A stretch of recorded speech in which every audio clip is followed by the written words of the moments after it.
श्री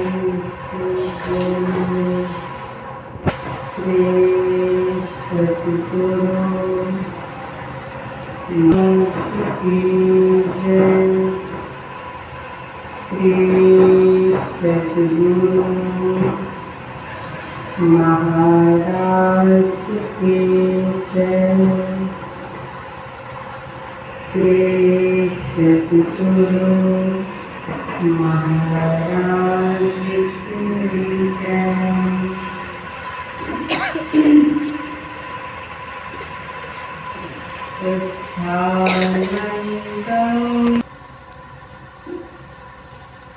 सम्माननीय साधु समाज,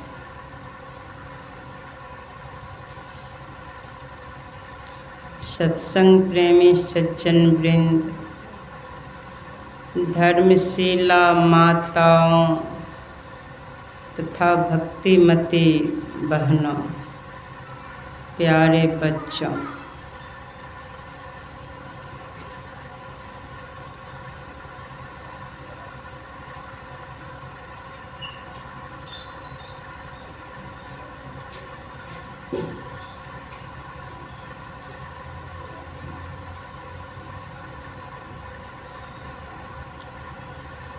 आप लोग शांतिपूर्वक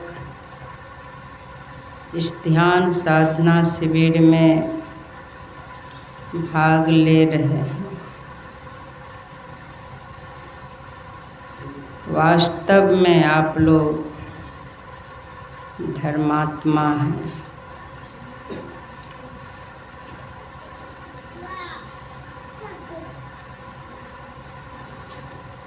आप लोग सोचते होंगे कि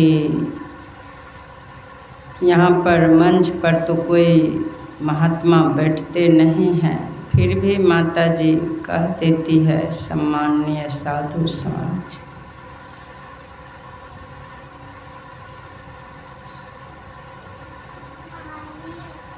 मैं जहाँ भी जाती हूँ, जहाँ देखती हूँ गृहस्थाश्रमी सब भी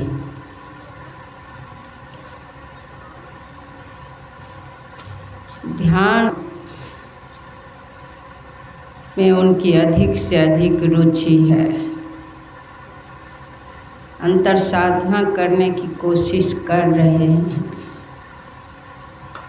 मन को भी बस में करने की कोशिश कर रहे हैं, सभी इंद्रियों को भी बस में करने की कोशिश कर रहे हैं।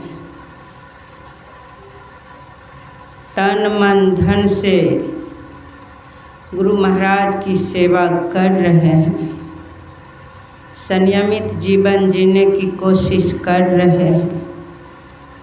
तो ऐसे जो सच्चे भक्त भक्तिन होते हैं, वास्तव में वही साधु हैं, वही साध्वी हैं। वस्त्र ले लेने से कोई साधु साध्वी नहीं होते हैं। हाँ, वस्त्र का भी बहुत महत्व है। अब जो उजला वस्त्र ले लेते हैं तो कहते हैं जिसे मुर्दा पर कफन दिया जाता है, उसी तरह से जो उजला वस्त्र वाले होते हैं उनको समझ लेना चाहिए कि संसार से हम मर गए, संसार में लेस मात्र आसक्ति नहीं। ऐसे उजला वस्त्र वाले को होना चाहिए। गिरवा वस्त्र वाले के लिए संत महापुरुष कहते हैं कि 8 पहर सन्मुख लड़े, सोई बांधे बाना हो, अजीत चले भवसागरा, सोई सूरा मर्दाना। हर समय जिनका ख्याल सामने रहता है, थोड़ा सा भी ख्याल इधर उधर हुआ, तुरंत अपने मन को मध्य में ले आता है। ऐसे वही असली मर्द है, वही वीर है।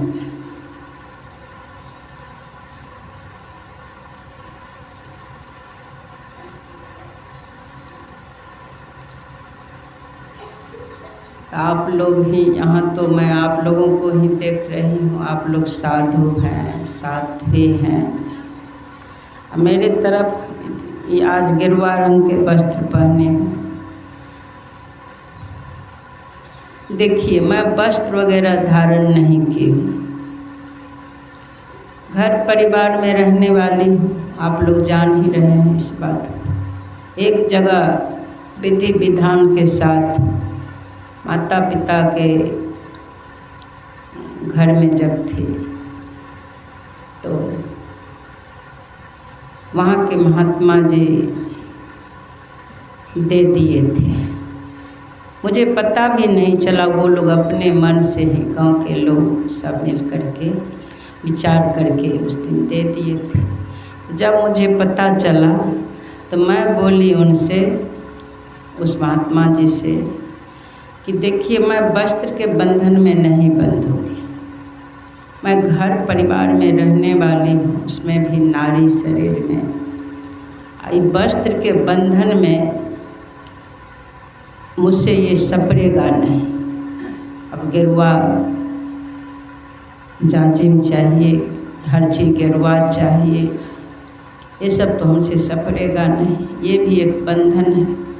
अब जैसे कोई संत हैं, गुरु महाराज जैसे हैं, गुरु महाराज हैं, ये वस्त्र भी पूज्य हैं। फिर भी कहीं कहीं सत्संग प्रेमी सब प्रेम से दे देते हैं, पहनना पड़ जाता है उनके प्रेम को देख करके। बस यही बात है।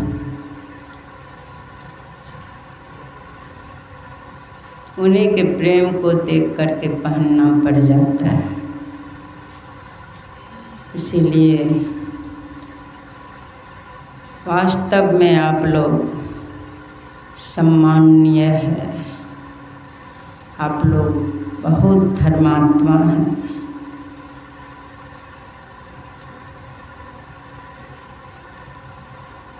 सुन रहे थे इस शरीर में ये तीनों गुण रूपी नाग कुंडली मार के बैठा हुआ है। जब तक इस भयंकर नाग का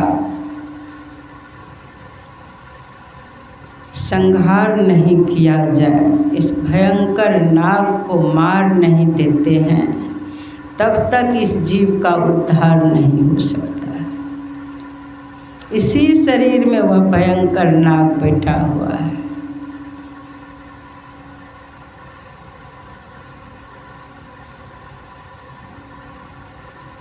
और दिन प्रतिदिन इस जीव को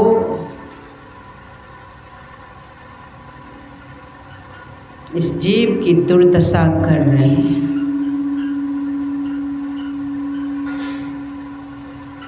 वही नाग 84 के चक्कर कटवा रहा है।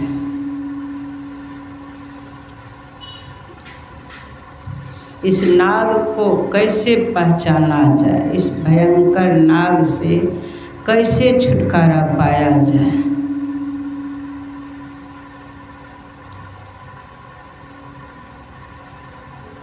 यह नाग दिख जाए तब तो, नाग दिखे भी तब तो, नाग दिखता भी नहीं है इसी शरीर।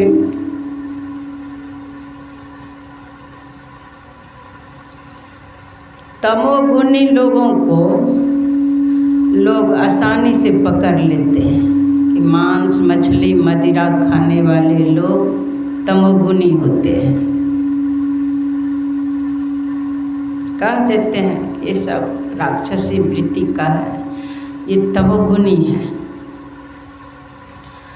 रजोगुणी व्यक्ति को भी कहते हैं धनवान है, बहुत अहंकार है, किसी को ये इज्जत नहीं देता है, ऐसे लोगों को भी लोग आसानी से पहचान जाते हैं। लेकिन सतोगुणी अहंकार जो है, इसको कैसे पहचान कर पाएंगे बताइए? ये पकड़ में आएगा ही सतोगुणी अहंकार। खूब वस्त्र का ढेरी लगा दिए, बांट रहे हैं। लोग कहते हैं अरे कितने धर्मात्मा हैं, बहुत धर्मात्मा, खूब दान करते हैं। जगह जगह कुएं बना दिए, तालाब बना दिए अपने नाम के लिए। अहंकार की प्रकाष्ठा पर जा रहा है, दिखावा कर रहे हैं। दीन दुखी है, घर में माता पिता हैं, ऐसे पर गुप्त रूप से ध्यान नहीं देते हैं, खाली दिखावा वाला कार्य करते हैं। तो ऐसे सात्विक अहंकार को कौन पहचानेंगे? एक छोटी सी कहानी है।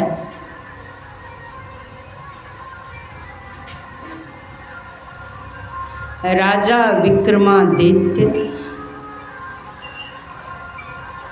जो बहुत पुण्य करते थे, तो उस पुण्य को खरीदते थे। किया हुआ पुण्य को जो बेचना चाहते थे, तो उस पुण्य को खरीदते थे। तो जिसको ज़रूरी पड़ता था, ये समझाने के लिए कहानी है, जिसको ज़रूरी पड़ता था, जिसके जीवन में गरीबी आ जाती थी, पैसे की ज़रूरत पड़ता था, तो उसी राजा के पास जाते थे कि मुझे यह पुण्य बेचना है, इसके बदले में कितना दीजिएगा, दीजिए। तो इसी तरह से लोग पुण्य बेचते थे। तो एक व्यक्ति बहुत बड़ा बड़ा कार्य किए थे, तालाब वगैरह जगह जगह नल बनवा दिए थे, नल लगा दिए थे, कुएं खुदवा दिए थे, खूब वस्त्र वगैरह बांटते थे। तो वो बाद में गरीब हो गए। संत कहते हैं दान देत धन ना घटे। वो खूब दान किए, तब धन कैसे घट गया उसका विचार कीजिए। तो उसका धन घट गया, बहुत गरीबी आ गई। तो पति पत्नी विचार करके पत्नी कहती है कि स्वामी, वो राजा जो हैं, राजा विक्रमादित्य, वो पुण्य खरीदते हैं, आप तो जीवन भर पुण्य किए हैं, आप भी थोड़ा सा पुण्य बेच करके कुछ धन ले आइए, गरीबी आ गई है। चले पुण्य बेचने के लिए। जब जाते जाते एक भूखा कुत्ता भी साथ लग गया। थोड़ा सा पानी था साथ में बोतल में, और कुछ रोटियां थी।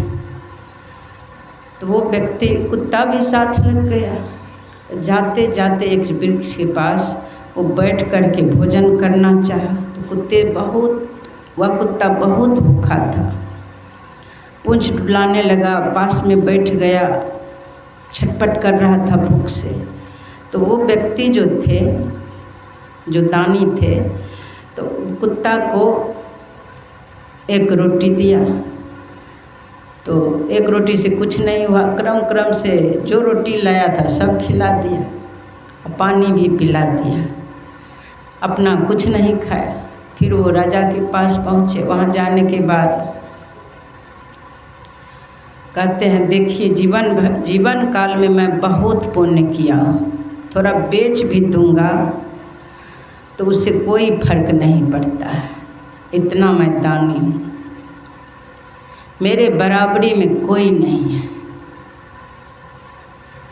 ऐसे दानी मैं हूँ। खूब अपना बड़ाई किया, अहंकार के प्रकाष्ठा पर है। तब देखा गया, डायरी को उल्टाया गया, शुरू से अंत तक कहीं कोई दान नहीं है, कुछ पुण्य है ही नहीं उसका। बोले आप तो आज तक कोई पुण्य ही नहीं किए। बोले कैसे? इतना इतना सब दिन हम पुण्य ही किए हैं, मेरा सब धन चला गया पुण्य करते करते। अब पुण्य नहीं है, मजाक तो नहीं कर रहे हैं? बोले नहीं, कोई मजाक नहीं, देख लीजिए, कई बार उल्टाया पुल्टाया, कोई पुण्य नहीं। ऐसा क्यों हुआ? थोड़ा सा दान करते थे, ढिंढोरा पीटते रहते थे। थोड़ा सा दान करते थे, दिखावा चारों तरफ बोलते रहते थे। वो दान भी करते थे दिखावा के लिए कि लोग जाने, इस ख्याल से। ये नहीं कि यहाँ ज़रूरी है, यहाँ पर देना चाहिए।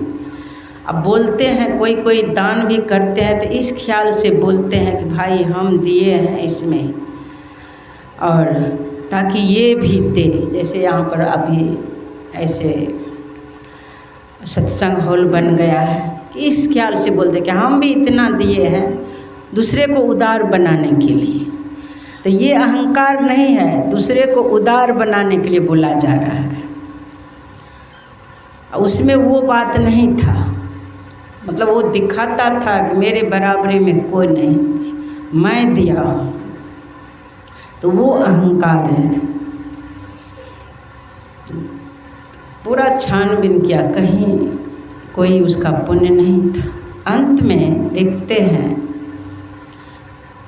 पन्ना जब उल्टाते हैं, अंतिम पन्ना देखते हैं, अरे थोड़ा सा पुण्य है, आज का पुण्य जो है, आज का पुण्य है, और इस पुण्य के बदले में आप जो लेना चाहते हैं ले सकते हैं। बोले आज तो मैं कोई पुण्य ही नहीं किया हूँ, आज तो कोई पुण्य नहीं किया हूँ।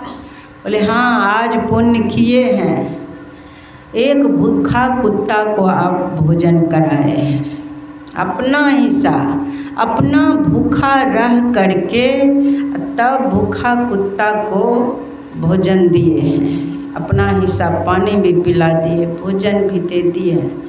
इस पुण्य का भी अंदाज़ा नहीं है, इसीलिए इसके बदले में आप जो लेना चाहते हैं ले सकते हैं। देखिए, कुत्ता को जो भोजन दिया उसमें उसका कोई दिखावा नहीं था, कोई अहंकार नहीं आया, उसको दया आ गई कुत्ता पर, और ये नहीं सोचा कि मैं इतना बड़ा हूँ, मैं भोजन खिला रहा हूँ कुत्ता को, ये सब कुछ नहीं था। इसलिए वह पुण्य जो था कहीं पर बोला भी नहीं था।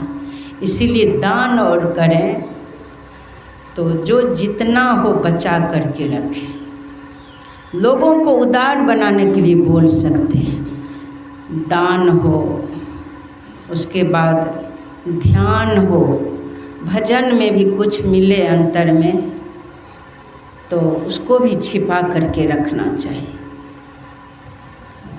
जितना छिपाएंगे तो उतना भजन की पूंजी बढ़ेगा। कोई कोई थोड़ा सा दिखेगा अंदर में, तो अहंकार में लोग जाने हम इतना बड़ा ध्यानी हैं, लोग समझे कि हम ध्यानी हैं, इस ख्याल से 2 4 10 वहाँ रहेंगे भी जो उस योग नहीं है, मंत्र जाप भी नहीं हो रहा है, ऐसे लोगों के पास अंतर साधना के बारे में नहीं बोलना चाहिए। और जान जान करके वैसे बीच में वैसे के बीच में बोलते हैं कि सब मेरे प्रति मेरे तरफ ये देखे, मुझे जाने कि मैं असली ध्यानी हूँ, मेरे अंदर ये सब हो रहा है, बिंदु हो रहा है, नाद हो रहा है, ऐसे ऐसे दर्शन हो रहा है, मुझे लोग जाने, मेरा सम्मान दे, मेरा इज्जत करे, इस ख्याल से सुनाते रहेंगे। भजन में वो आगे नहीं बढ़ पाता है, कहीं का नहीं रहता, घोर अंधकार में पड़ा रहता है। और देखेंगे भजन करने वाले का तो चरित्र दिखता है, एकदम उतना बोलेंगे नहीं, मौन होकर के रहेंगे। भक्ति रूपी वृक्ष को वो सींचते रहते हैं, हर समय लक्ष्य पर रहते हैं, कोई दिखावा नहीं, उसके पास कोई आडंबर नहीं,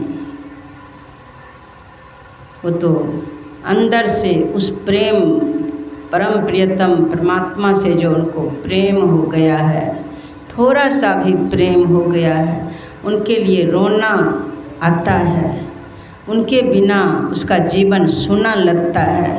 भीतर ही भीतर तड़पते हैं, एकांत में बैठते हैं तो तड़पते हैं कि हे प्रभु, इतना समय बीत गया, अभी तक आप मेरे हृदय में प्रतिष्ठित नहीं हुए हैं, अब तो मेरा शरीर वैसे छूट जाएगा। स्वामी, अभी तक शायद आप अपना नहीं बनाए हैं, आगे क्या होगा, यही सब सोच सोच करके तड़पते हैं। उनके याद में अपना जीवन बिताते रहते हैं, उन्हीं के लिए अपना जीवन बना लेते हैं। घर परिवार में हो, गुरु दरबार में हो, जहाँ भी हो, इस तरह से ही उसका जीवन होता है।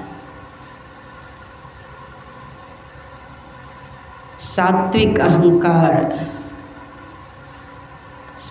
अहंकार भी उसके अंदर नहीं होता है। सात्विक कर्म करते हैं,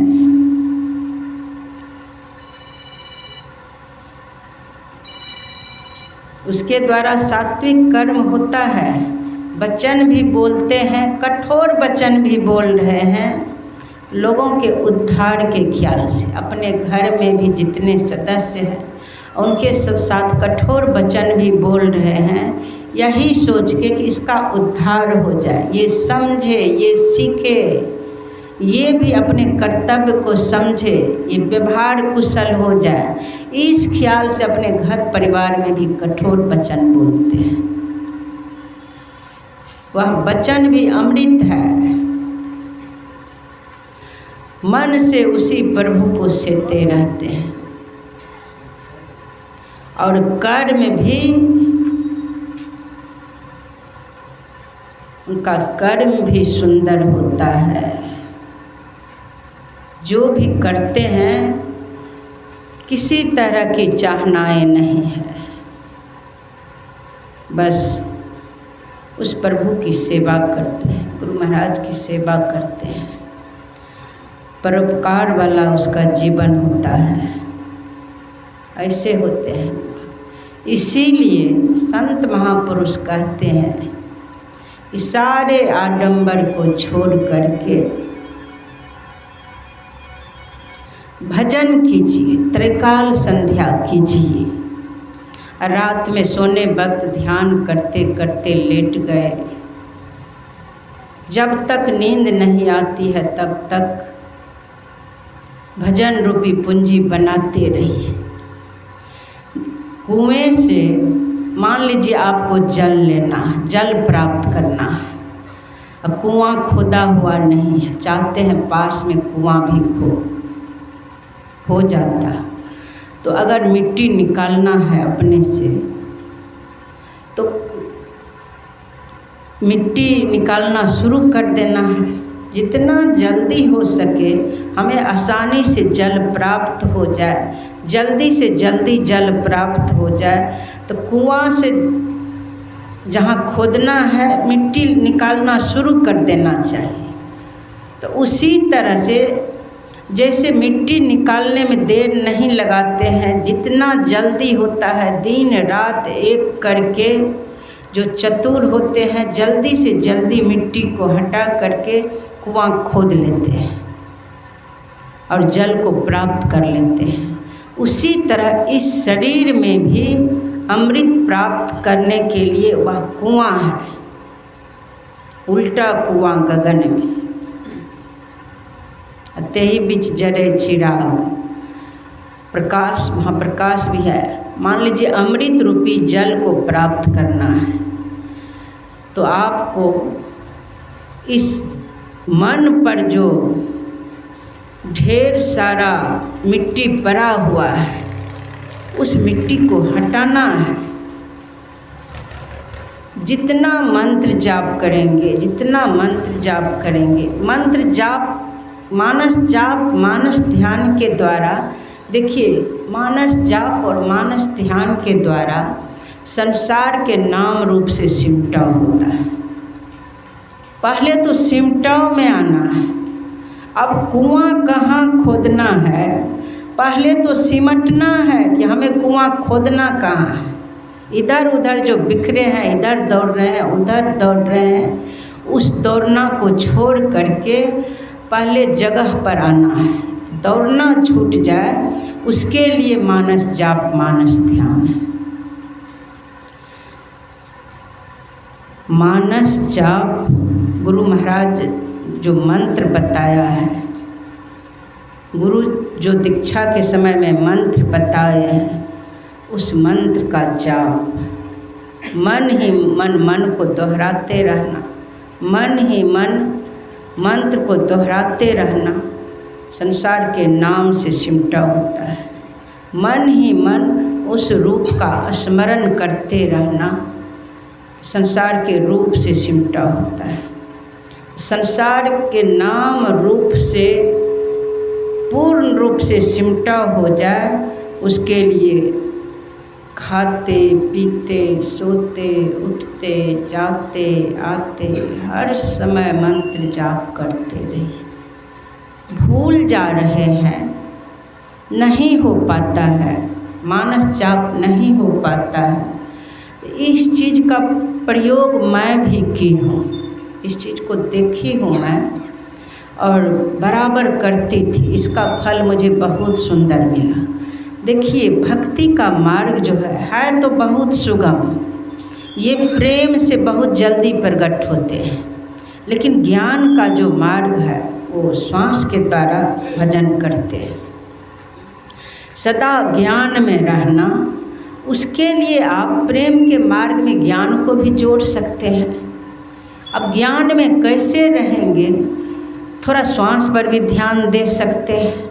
और नहीं तो प्रेम है नहीं, खान पान रहन सहन सुंदर नहीं है, अभी तक प्रेम नहीं हुआ है, तो उसके लिए मैं देखती हूँ अधिकतर लोग ध्यान में जब बैठते हैं, अब बहुत परेशानी का अलग बात है, स्वास्थ्य कुछ गड़बड़ हो गया है तो अलग बात है। अधिकतर लोगों को देखती हूँ ध्यान में बैठते हैं, अधिकतर सो ही जाते हैं या कुनावन में चले जाते हैं, सब फील्ड को छोड़ देते हैं। युद्ध के मैदान में उतरे थे मन से युद्ध करने के लिए, मन का संहार करने के लिए, लेकिन सब फील्ड छोड़ छोड़ के भाग जाते हैं। तन रहता है यहाँ, मन चला जाता है कहीं और, या आराम से जा कर के सो जाते हैं। यहाँ तो युद्ध करने आए हैं ना, युद्ध करना है, उसके लिए ज्ञान में रहना है। बहुत तरह से सत्संग योग में भी गुरु महाराज ज्ञान मार्ग के बारे में बताए, श्वास पर भी बताए हैं। यत्र तत्र से वेद उपनिषद सब से संग्रह कर दिए, संग्रह करके सत्संग योग में भर दिए। और मैं जो करती थी उस समय मुझे पता नहीं था, अंदर से ही ऐसा होता था। अब बस पर चढ़ गए, मान लीजिए जहाँ से हम जा रहे बस पर बैठ गए, और जहाँ पहुँचना है वहाँ भी तो अब फंस जाएंगे तो जल्दी काम ही नहीं बनेगा, ध्यान करने का समय ही नहीं मिलेगा। बस जहाँ से चले हैं जहाँ पहुँचेंगे, बीच में जो है समय, समझ लीजिए आपके लिए वो समय है। लोग उस समय छटपटाते हैं, जल्दी पहुँचते नहीं हैं, जल्दी पहुँचते नहीं हैं, जल्दी पहुँच जाते, नहीं पहुँच रहे हैं जल्दी, अच्छा है। बीच में तो बीच में ही काम बनता है।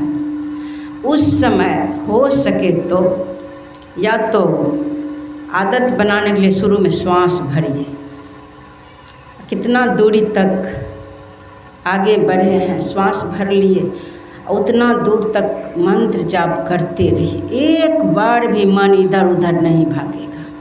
श्वास भर लिया, अब मंत्र जाप करते हुए लक्ष्य की तरफ देखते हुए जा रहे हैं, मंत्र जाप हो रहा है। अगर यह आसानी से हो रहा है तो फिर दूसरा विधि भी श्वास वाला अपना सकते हैं। देखिए अपने श्वास की तरफ, जब मन अस्थिर रहता है तो बहुत छोटा श्वास चलता है, अस्थिर से बैठ जाएंगे, जब जब होने लगेगा तो एकदम उतना लंबा श्वास नहीं, बहुत छोटा श्वास चलता है धीमी गति से। हर श्वास में श्वास ले रहे हैं, लेने के साथ जो मंत्र है, हे राम, हे कृष्ण, हे गुरु, जो भी जिसका जो है, जिस तरह से अपने इष्ट को पुकारते हैं, तो लेने के साथ हे, छोड़ने के साथ उनका नाम, इस तरह से ले रहे हैं, छोड़ रहे हैं, बैठे हैं, श्वास ले रहे हैं, छोड़ रहे हैं, उसके साथ मंत्र जाप हो रहा है।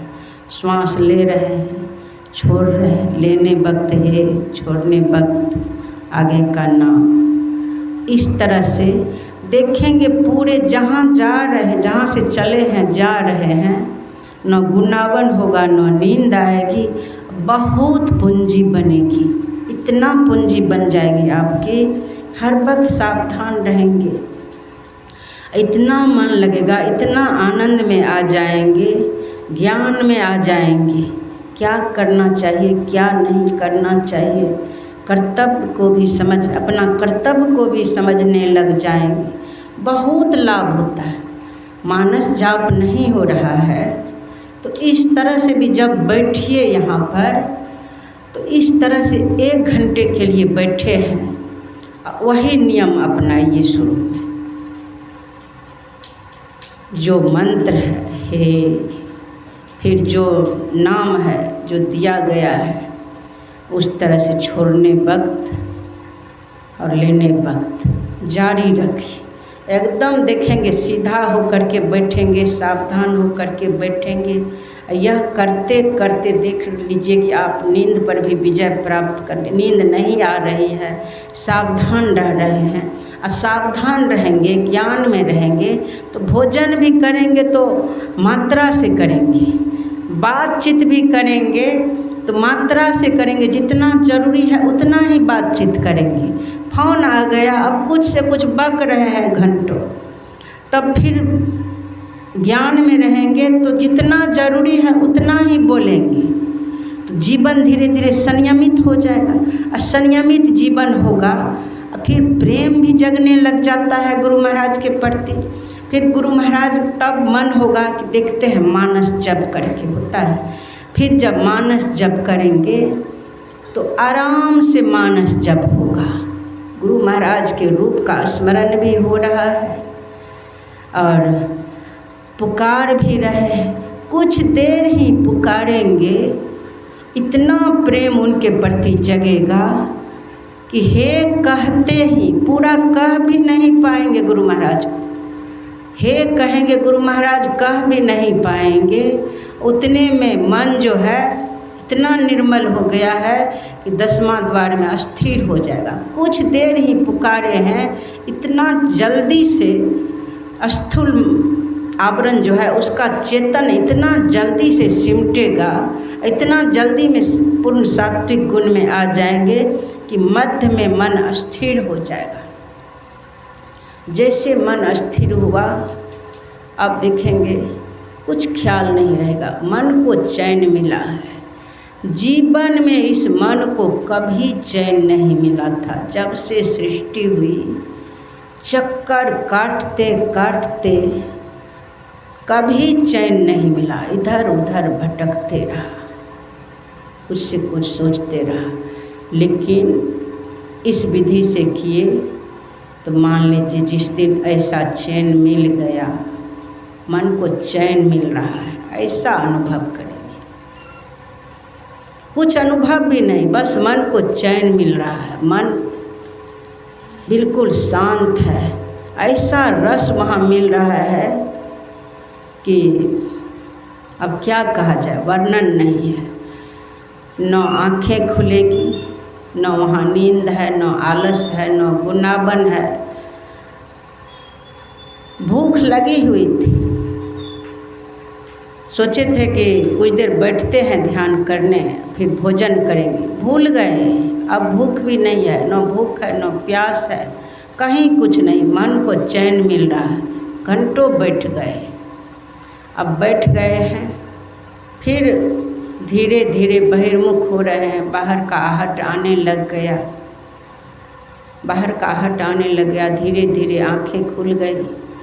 आंखें खुली है, फिर भी मन को जो चैन मिला है, आंखें भी खुल गई है, फिर भी वहाँ का ख्याल नहीं जा रहा है, कोई इच्छा नहीं है। फिर उठ करके टहलने लग गए उधर। धीरे धीरे ख्याल पड़ा सब। भोजन भी कर रहे हैं तो भी मन को जो चैन मिला है उसको नहीं भूलते हैं। जो भी जरूरी कार्य है अब सिमटा में आ गए। बस जितना जरूरी कार्य है वो दिख रहा है, बस फुर्ती से जो जो जरूरी कार्य है उतना कर लिए, उतना ही बोले, समय निकाल करके फिर ध्यान में बैठ गए।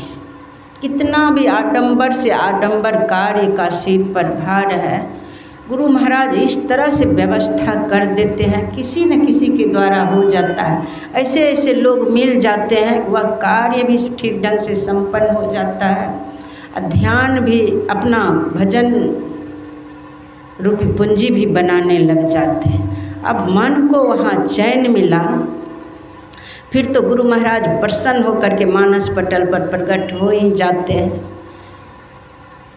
किसी किसी को गुरु महाराज प्रकट नहीं होते हैं, उससे पहले भी ज्योतिर्मय बिंदु अंदर में प्रकट हो जाता है।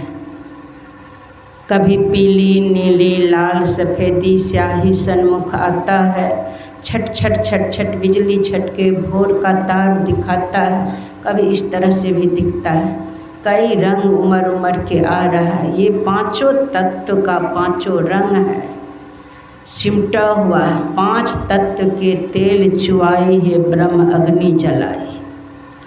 पांचों तत्व का पांचों रंग उमर उमर के आ रहा है।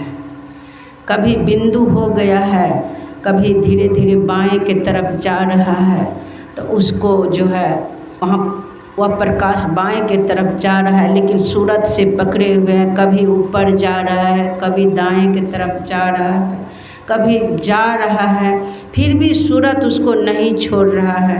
इस तरह के अभ्यास होते होते होते होते फिर मध्य में हो जाएंगे, बिल्कुल स्थिर हो गए। थोड़ा सा प्रयास करेंगे। कई तरह के जाप करते हैं, ये वाचिक जप जैसे बन पड़े कीजिए। वाचिक जप करने की इच्छा है कीजिए।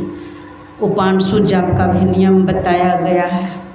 लेकिन ये श्वास जप जो है, जो जिस विधि से आप लोगों को अभी बताई हूँ, बहुत कामयाब है। इसको मैं की हूँ, इसीलिए कहती हूँ। बहुत लाभ मिला, इससे बहुत लाभ मिला है मुझे। हर समय सावधान रहेंगे, देखेंगे आगे कितना मन लगता है भजन में, कितना मन लगता है। ज्ञान में रहेंगे, हर समय सावधान रहेंगे, और फिर आगे अंतर यात्रा होना शुरू हो जाता है। ऐसी ऐसी स्थिति आती है। बैठेंगे 1 घंटे के ध्यान में, मानस जाप नहीं हो रहा है, श्वास जाप शुरू कर दिए। करते करते मंत्र जाप भी हो रहा है, दृष्टि टिक गया सामने। कभी तो ऐसा लगेगा कि शरीर उड़ गए। रात में 12 बजे भी बैठ जाएंगे ध्यान में, हल्का भोजन किए। इतना ध्यान का लोभ जगेगा, इतना लोभ होगा अंदर में, जो कुछ मिल रहा है, मन होगा कब समय निकाल करके ध्यान में बैठे। रात में थोड़ा सा हल्का भोजन करेंगे और बैठ जाएंगे। अब कुछ देर करेंगे उस विधि से, लगेगा शरीर उड़ गए। डर से आँख नहीं खोलेंगे। आँख खुल गया, अगर इधर उधर हो सकता है देखने लग गए, गिर जाएंगे, तब क्या होगा एकदम। लेकिन हवा के साथ जो विचरण करते हैं, आकाश वगैरह इधर उधर, वो पता चलेगा कि हम उड़ रहे हैं। अभी पूर्ण रूप से सूक्ष्म लोक में नहीं प्रवेश किए हैं, लेकिन दृष्टि योग होने लग गया है, तो ऐसा होता है। अब फिर जब बिंदु के सहारे अंतर जगत में प्रवेश कर जाएंगे, सूक्ष्म मंडल में प्रवेश कर जाएंगे, तब तो बैठेंगे और शरीर वहीं रहेगा। आप निकल जाएंगे, अब सूक्ष्म लोक में वह जीव विचरण कर रहा है। नदी में भी आराम से जा सकता है। बहुत तरह के अंदर में जो मछलियाँ हैं, जीव जंतु सब दिखता है, सूक्ष्म दृष्टि से सब दिखता है। पहाड़ के सामने जब जाएंगे, पहाड़ को चीरते हुए इस पार से उस पार चले जाएंगे, कोई रोक टोक नहीं। सूक्ष्म आत्मा को कोई रोक टोक नहीं, एकदम आराम से विचरण कर रहे हैं, आराम से विचरण कर रहे हैं। जहाँ मन ऐसे ऐसे जीव जंतु देखेंगे जो कभी नहीं देखे हैं। पहाड़ के जब चिरते हुए जाएंगे, इतने ऐसे ऐसे ऋषि मुनि सबको देखेंगे, सिर्फ हड्डी का ढांचा बचा हुआ है, सावधान होकर के बैठे हैं। ऐसे ऐसे ऋषि मुनि का भी दर्शन होगा। अभी भी थोड़ा सा मेहनत करेंगे तब तो दिन ऐसी स्थिति रहेगी भेड़िया धसान के तरह, कुछ लाभ नहीं मिल रहा है, बस बैठ रहे हैं। कह देते हैं कि भक्ति बीज बिन से नहीं है, जो जुग जाए अनंत। ऊंच नीच घर जन्म ले तो संत के संत। बस यही बहाना करके यही बोलने के लिए सीख गए हैं। भजन कर रहे हैं ना, अपना काम कर रहे। अब गुरु महाराज जाने, गुरु महाराज ही आप लोगों के लिए ये सब बोलवा रहे हैं। आप लोगों के भक्ति की पूंजी है, इसीलिए खुलवा रहे हैं कि जल्दी आगे बढ़िए, जल्दी अपना काम बनाइए, साहसी बनिए, हर समय ज्ञान में रहिए। ज्ञान में रहेंगे तब उस तरह से ध्यान करेंगे तो फिर मानस जाप भी होगा। इनसे इतना प्रेम हो जाएगा, इतना प्रेम उमड़ेगा कि देखिए प्रेम पंथ अति ही सुगम आप लोगों के सामने प्रकट कर दिए हैं गुरु महाराज।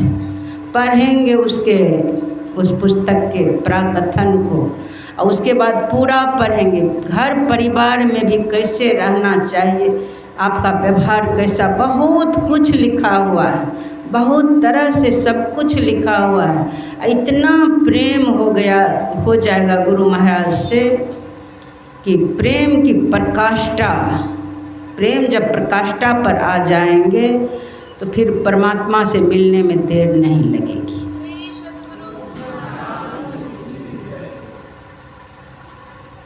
जहाँ बैठेंगे इतना प्रेम उमड़ेगा। तुलसी वृक्ष है, वहीं बैठे। हे तुलसी अब तू ही बता, मेरे प्रियतम कब आएंगे। मेरे ताप से तू भी झुलस गई, उन्हें कौन बताएंगे। ऐसी ऐसी वाणी आएगी, ऐसा ऐसा कविता आएंगे उनके लिए, धारा प्रवाहित हो जाएगा। हर समय उनके लिए तरफ, आपको उनके लिए तरफ जगेगा। कहेंगे संसार का संभाल तब कैसे होगा, संसार का कार्य कैसे होगा। एक दिन ध्यान से उठी थी, मेरे मन में हुआ, मन में नहीं याद पड़ा। अब कब बैठी थी याद नहीं था। देखती हूँ घर का कार्य भी छूटने लग गया था। देखती हूँ पूरा घर अस्त व्यस्त है, चापाकल के पास बर्तन वगैरह का ढेरी लग गया है। घर में सबके सब है, वो सब कार्य मेरे ऊपर जान के छोड़ देते थे कि ये ध्याने करेगी कि काम भी करेगी। छोड़ दो, रहने दो, करेगी। तो जब मैं आगे बढ़ी, सोची पहले बर्तन साफ कर लेती हूँ, चापाकल के पास ढेरी लगा हुआ है। तो जैसे बर्तन साफ करने के लिए आगे बढ़ी तो गुरु महाराज वहाँ प्रकट हो गए, हंसने लगे, बड़ा रूप से प्रकट हो गए, हंसने लगे। तो मेरे मन में हुआ कि अब ये जो है फिर हमको काम नहीं करने देंगे, इसी तरह से ये करते हैं। मेरे मन में भी होता था कि समय पर सारा कार्य भी करूं और ध्यान में भी बैठूं, लेकिन बाद में ये इस तरह से करने लग गए परेशान कि जिस समय जरूरी कार्य होता था उस समय भी प्रकट हो जाते थे। और जैसे ही देखते थे आप उस रूप को देख करके ऐसा हो जाता था अंदर से कि संसार के सब कुछ भूल जाते थे। अब भूलते ही लगता था गुरु महाराज अंदर में प्रवेश कर, ऐसा लगता था वो अंदर में ही प्रवेश कर गए। अब कॉपी वगैरह तो था नहीं, फटा छिटा इधर उधर पन्ना कॉपी कुछ मिलता था उस समय उसमें लिखने लगते थे।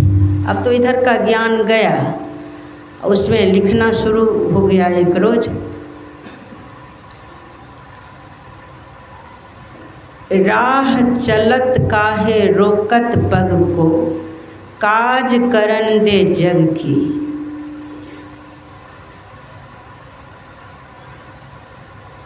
छोड़ चुंदरिया है प्रीतम, बड़ी देर भयो तुझ संग में।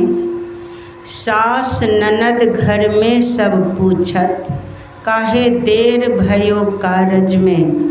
मैं हंस के बहला देती हूँ, तू हो बसी हृदय में। सब कहती मोहे पगली है ये, सुधी न है इसे घर की। कैसे चलेगा घर अब इसका, ब्याह करा दे पति की। हे प्रिय जल्द ब्याह करे ये, मैं रहूं तुझ संग में। तुझ बिन एक पल चैन न आवत, कहत अनीता मन में। अब देखिए वो मैं लिख रही हूँ। अब इस तरह से ऐसी वाणी सब है, ऐसा दोहा सब है कि क्या कहें। एक बस ये शरीर एक निमित्त है कि इस शरीर के द्वारा लिखवाए। घेर लेते थे, वही कार्य करने के लिए आगे नहीं बढ़ने देते थे। बीच में थोड़ा अस्त व्यस्त हुआ घर, सब के सब दुखी हो गए। बहुत कुछ है सुनाऊंगी, बहुत बातें, दुखी हो गए। बाद में तो ऐसी व्यवस्था कर दिए, मैं रहती थी ध्यान में और सारा कार्य गांव के ही लोग। अब देखिए जिस गांव में मैं थी उसी गांव में बड़े बड़े धनवान की पत्नियां, कोई इंजीनियर की है तो कोई मास्टर की है, कोई जमींदार की है, ऐसे दो चार मिल करके आती रहती थी। हर तरह से सारी व्यवस्था करती रहती थी, सब कुछ करती रहती थी। कहती थी चलिए गुरु दरबार के सेवा करने के लिए, आपस में दो चार मिल करके आती थी। मेरी सासू माँ कहती थी कि इसको तो बेटी नहीं है, बड़ी दुख होगा। बेटा से तो सुख नहीं मिलता है, बेटी से थोड़ा सुख मिलता है, इसको बेटी है ही नहीं, इसको तो दुख ही दुख होगा, आगे पता चलेगा। अभी दिन रात ध्यान में बैठती है, आगे पता चलेगा इसको। तो माँ जी जब छोड़ दी, बाद में तो सब लोग छोड़ दिए, पूर्णिया में रहने लगे। ये व्यवस्था भी यही की। 2-3 साल जब मैं अंतर्मुख हो गई, सब छोड़ दिए और उस समय गुरु महाराज मेरा काम बना दिए। तो माँ जी आई कुछ दिन के बाद, तो बहिर्मुख भी होती थी। तो उस समय माँ जी देखती है कोई झाड़ू लगा रही है, कोई उधर पोछा लगा रही है, कोई बर्तन साफ कर रही है, कोई कपड़ा साफ कर रही है, कुछ न कुछ सब मिल कर के कर रही है, खोज खोज के अपने से। कोई दूसरे टोला से आते थे, दूसरे बगल के गांव से। रात दिन में रात में सारा कार्य सब कुछ खोज खोज करके, वस्त्र वगैरह सब साफ सुथरा करके, सब बिछावन वगैरह बेडशीट इधर उधर सब सजा संवार करके चली जाती थी। तो सोचिए अगल बगल के गांव के जो सासू माँ है, जेठानी है, ऐसे सब आती थी, सेवा में लग जाती थी। तो उस दिन 4-5 सेवा में लगी हुई थी। तो मैं माँ जी से बोली कि माँ जी आप बोलते थे कि इसको बेटी नहीं है, बड़ी दुख होगा, देखते हैं इसको भजन ही काम देगा, भजन ही पेट भरेगा। देखते हैं गुरु महाराज इसका पेट कैसे भरता है और गुरु महाराज इसका सब काम कर देगा। देखिए माँ जी, हम गुरु महाराज को पकड़े रहे, गुरु महाराज के नियम का, इनके आज्ञा का पालन करने की कोशिश किए आप लोगों के भी सेवा में मैं कमी करने की कभी कोशिश नहीं की। समय पर जो सेवा था करते रहते थे, लेकिन गुरु महाराज के जो आज्ञा का पालन करने की कोशिश की, उसका फल देखिए माँ जी। बेटी नहीं थी, लेकिन जो सासू माँ है वो बेटी बन गई है। कि भजन का फल देखिए, सासू माँ है वो बेटी बन गई है। तो भजन करने से क्या नहीं होता है। ये नहीं सोचना चाहिए कि काम वगैरह छोड़ छाड़ करके भजन ही करेंगे। नित प्रति सत्संग कर ले प्यारा, तेरा कार्य सरे सारा। सार कार्य को निर्णय करके धर चेतन धारा। चेतन धारा देखिए, चेतन की धारा तो आगे पता चलता है, लेकिन गुरु महाराज को भी चेतन ही समझिए। मंत्र भी चेतन ही है। गुरु महाराज के रूप भी जो देख रहे हैं, ये नहीं है कि तस्वीर है, जड़ है, कागज है। ये चेतन है, ये चेतन स्वरूप है, साक्षात परमात्मा है। ज्योतिर्मय बिंदु का दर्शन होता है, वो भी चेतन है। सार शब्द है, वो चेतन है। सार शब्द के गर्भ में वो चेतन है। फिर उस चेतन को भी, चेतन का भी दर्शन होगा, चेतन मंडल का। फिर परमात्मा से जो ध्वनि निकलती है, ऐसे ध्वनि का फिर श्रवण करेंगे तो सुनते सुनते जब दर्शन होना होगा, देखते ही देखते, दिख रहा है, देखते ही देखते चेतन मंडल का पूर्ण रूप से आवरण उतर जाएगा और अपने स्वरूप में स्थित हो जाएंगे, अपने स्वरूप में स्थित हो जाएंगे।